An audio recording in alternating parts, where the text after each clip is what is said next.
Waiting on you. I mean, you got to do your job. All right, thanks. I mean, come on, Mike. Get on your toes, man. Obviously, coming into the game, 3-point defense was, was really going to be the name of the game, and I thought our guys stepped up to the challenge of defending the 3-point line, holding South Dakota to 3 threes is not easy. You look at their box scores of their first 5 games, and they did an incredible job of knocking down threes prior to tonight. They're well coached. They execute. They cut hard. Their players understand their roles. I think they're going to have a great season. They're a team that I think can win their league for sure.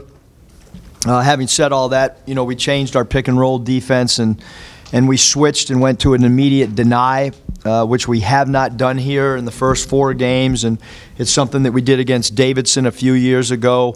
That loved to take a lot of threes, and their center could shoot threes, and I thought our perimeter guys did a great job of switching to a deny. And then, for all those analytic guys that think a mid-range game has gone out of basketball, Jimmy, welcome to Jimmy Witt's world.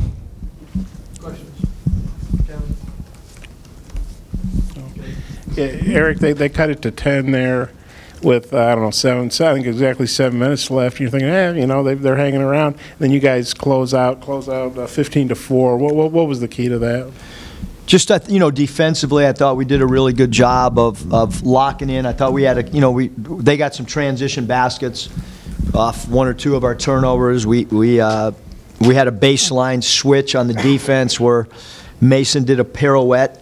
I don't know where he was going or what route he was taking. They hit a shot and got a little bit of a momentum, and I think there was a timeout right around that time, and we were able to regroup. And it's the first time this year we've kind of I call it milk a clock game, where we kind of milked the clock and we started at about 6.5 minutes where we ran just a wing pick and roll every single time down the floor and spaced it and didn't try to attack the rim until there was between 7 or 9 seconds on the clock. Doing it for the first time, I was a little shaky on how we would handle it, but really proud of how they understood to milk that thing. And there was mathematically no way that if we just basically dribbled the shot clock out and threw it in the stands and didn't give them a live ball turnover or a quick shoot that we were going to win the game once we extended that lead above 15.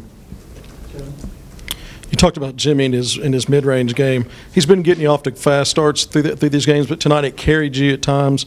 Every time it seemed like they'd make a mini run, he'd get a big bucket, a putback, a drive, and a pull-up. Talk a little bit about that versatility that we hadn't seen in full bloom until tonight. Yeah, I think Jimmy's main concern is always to try to get Mason and try to get Isaiah involved and try to get them quick shots and get Desi shots. And I think he recognized, we shot 4 for 20 from 3 and still came away with the win against a good team. And we've got to start shooting the 3 ball better for sure. It's now happened, several times, several games. And, but I thought Jimmy his shot selection's so good. Every time he shoots it, it's a good shot. It's close to the rim. He elevates over the defense. Probably, people don't recognize there's a lot of times where, the other team's 4-man guards him, and I think that's an advantage for us. Teams know that he's got kind of an inside game, and every time somebody puts a 4-man on him, he kills that matchup. So hopefully other teams will keep doing it. And then on the flip side, we actually had Jimmy guard number 0, Stanley Amude, who's their best player, we felt, who could get his shot better than anybody on South Dakota's team. And so Jimmy's guarding their 4-man, and I thought that was a really key matchup for us because he is a tough cover, and Jimmy made every shot that he took a contested shot. You said coming into the season that rebounding would be a huge key for this team. You guys out-rebounded South Dakota tonight. How do you feel that they've done in that aspect of their game? Yeah, I think that, we got a rebound, Monday night, I can tell you that. They have one of the nation's best shot blockers. Georgia Tech has a really active 4-man. They got a guard coming off a game where he had 34 points and his crafty score. So, we're going to be rebounding against a different team on Monday than we were tonight from an athletic standpoint and a length standpoint. And, at halftime, I complimented Desi because he had 4 defensive rebounds in the first half, which is a lot for Desi to have in a half. So, you look at tonight, Mason had 7, Jimmy had 7 rebounds, and Isaiah, so we didn't get a lot of rebounding tonight from our interior people. Reggie only had 2, and Adrian only had 3, so at the center spot we had a combined 5 rebounds, but our guards did a great defensive rebounding job tonight. Feel you got a lot off your bench tonight, considering they all scored and got some rebounds? Yeah, I thought our bench really played well. I thought, Jalen Harris's minutes were really good. He continues to shoot free throws well, going 4 for 4 tonight, and we have not gotten a ton of scoring, but 20. I think we had 21 bench points tonight. Our guys that came in and checked in did a really good job for us.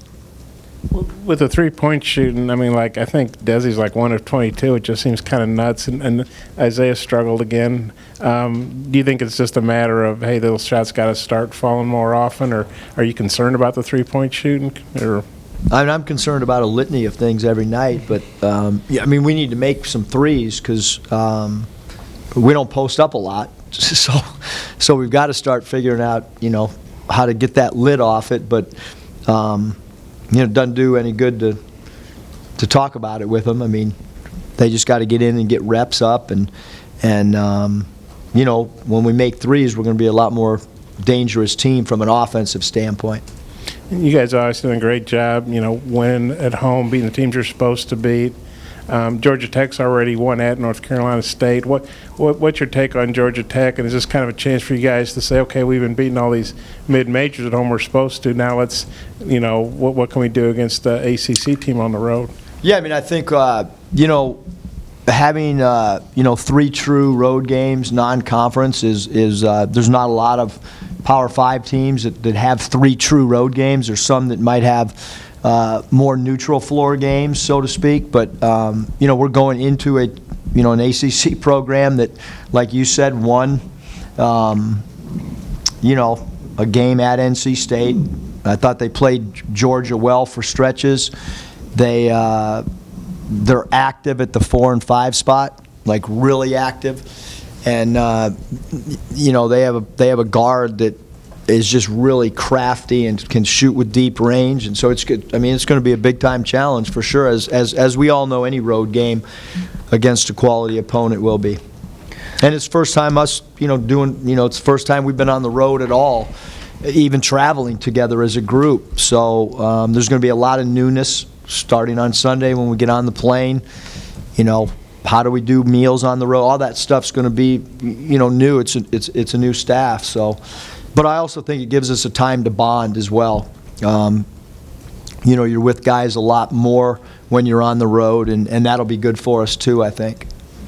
So after the Texas Southern game, the guys said that they were already watching film with you on South Dakota. How quickly do you move on to the next game after games? Yeah, I just, having worked for Coach Chuck Daly, it was something that I picked up on. It's kind of a little bit more of an NBA thing, because you play so many games and you don't have a lot of prep time. But if you walked in our locker room right now, the keys to the game against Georgia Tech are up on our board. Their depth chart's up on our board.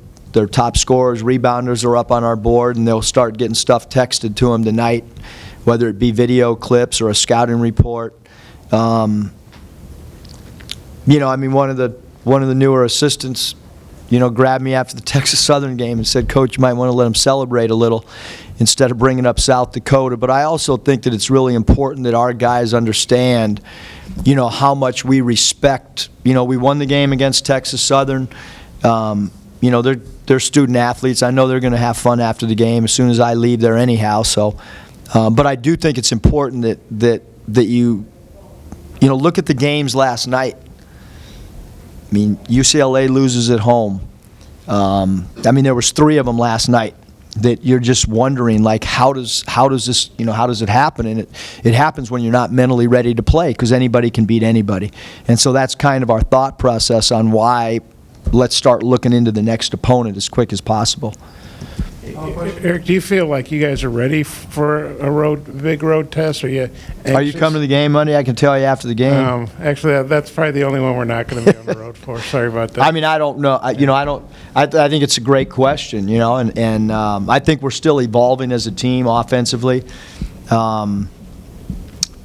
Look, we're small, and we got to play great post defense. And we got to rebound the ball. Like, we're going to have to scrap around and do everything we can from a defensive rebounding standpoint. And then we're going to have to make if we go 4-20 on the road against Georgia Tech, probably not going to win the game if that's what we shoot from three. So we got to make a few threes at a higher clip than we have. We've got to defend at a high level, and we got to rebound the basketball to win against anybody on the road. Thanks, Coach. Thanks.